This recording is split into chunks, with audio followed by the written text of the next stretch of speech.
16 de marzo de 2025, segundo domingo de Cuaresma. Maestro, qué bien estamos aquí. Zona de confort es una expresión que desde hace algunos años se ha ido abriendo camino y ha entrado en nuestras conversaciones. Se la define como un estado mental en el que una persona se siente cómoda y segura, evitando riesgos y ansiedad. En la zona de confort uno se siente bien, pero a veces eso se hace a costa de negarse a ver algunas luces amarillas de advertencia, algunas señales de que estamos caminando en una falsa seguridad. Ahí la zona de confort se vuelve como una zona de evasión.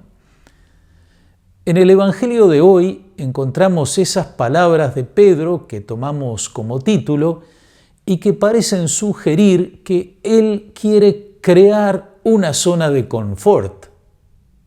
Maestro, qué bien estamos aquí. Hagamos 3 carpas, una para ti, otra para Moisés y otra para Elías. Pedro, Santiago y Juan habían sido llevados por Jesús a una montaña que hoy se identifica con el monte Tabor, ubicado en la antigua Galilea. Jesús los llevó allí para orar, como dice el evangelista Lucas.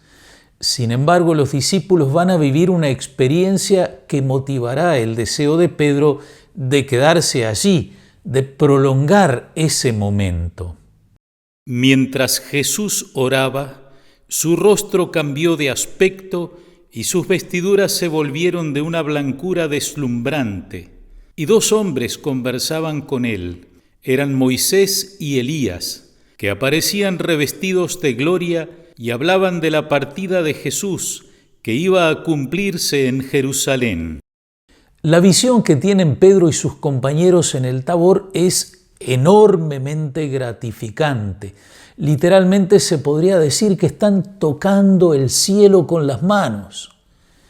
Pero esa visión tiene una finalidad y así lo ha entendido la Iglesia, como lo expresa el prefacio de este segundo domingo de Cuaresma, en el que se manifiesta que Jesús reveló a sus discípulos el esplendor de su gloria, para que constara con el testimonio de la ley y los profetas que por la pasión debía llegar a la gloria de la resurrección.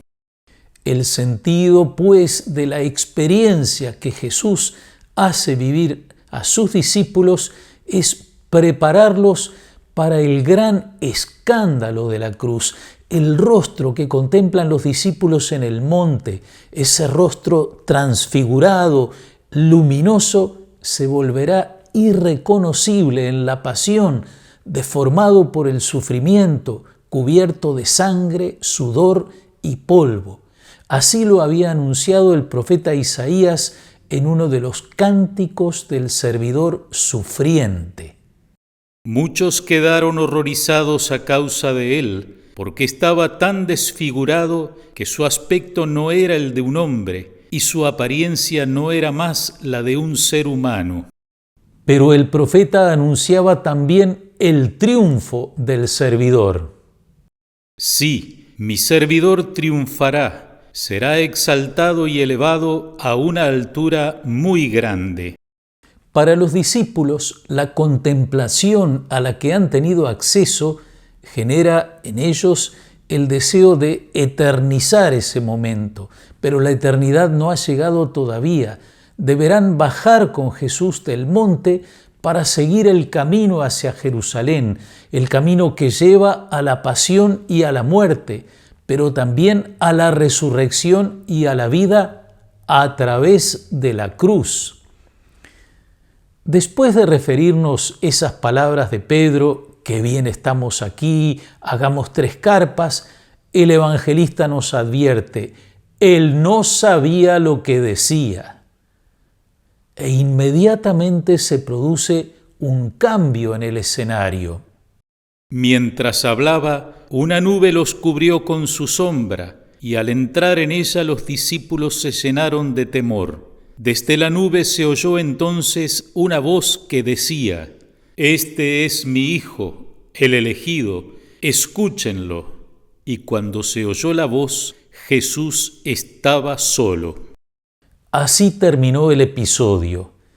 Volviendo sobre pasajes anteriores del Evangelio, comprendemos mejor lo que quiso hacer Jesús.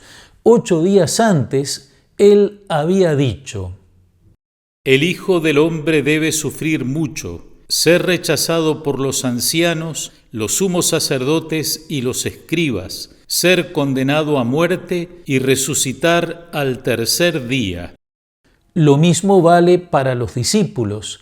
A continuación de ese anuncio dice Jesús: «El que quiera venir detrás de mí, que renuncie a sí mismo, que cargue con su cruz cada día y me siga. Porque el que quiera salvar su vida, la perderá, y el que pierda su vida por mí, la salvará».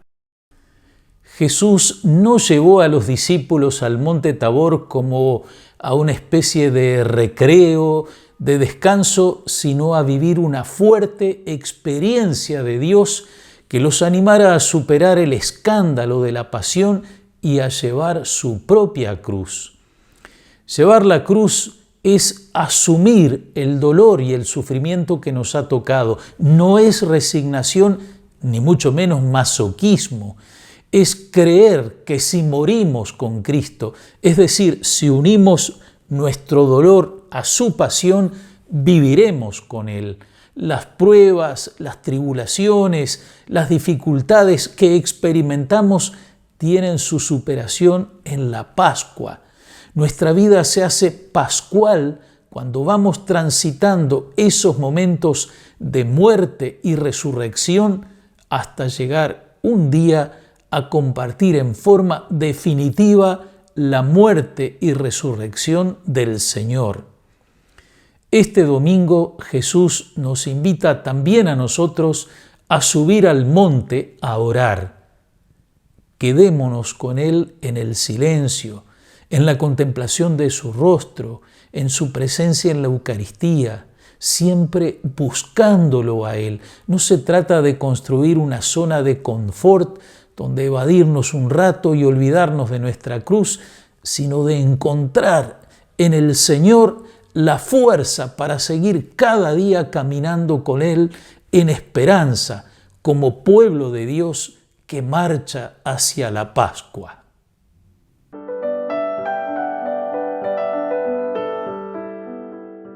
Miércoles 19, solemnidad de San José, esposo de la Virgen María. Nos confiamos a este gran patriarca, custodio del Redentor y de su madre, siempre disponible para poner de inmediato en obra todo lo que Dios le pidió, que no fue poco. Jueves 20, nuestro obispo emérito, Monseñor Alberto Sanguinetti, celebra los 15 años de su ordenación episcopal. Lo hará en la Catedral de Canelones, comenzando por el rezo de vísperas a las 18:30, seguido de la Santa Misa. Gracias, amigas y amigos, por su atención. Sigamos profundizando nuestro camino de Cuaresma, camino de esperanza, con la bendición de Dios Todopoderoso, Padre, Hijo y Espíritu Santo. Amén.